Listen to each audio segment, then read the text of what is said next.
புதிய ஆண்டில் உடைய பிரசனமானவர்களை தொடர்ந்து வழிநடத்த நிற்கிறது சென்றலும் அப்படி பருவத்தினாலே இந்த குடும்பத்தினை ஆசிரியரும் இந்த ஆண்டு முதல் இந்த குடும்பத்தினை வழிநடத்திற்காக நினைக்கிறோம்.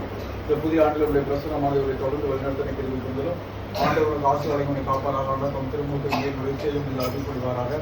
ஆண்டவர் தம் திருமுகத்தில் சொந்தமாக திருப்பி அமைந்து வருவாராக. எல்லாருடைய இறைவன் தந்தை மகன் தூய ஆவியாரின் பெயராலே ஆமென்.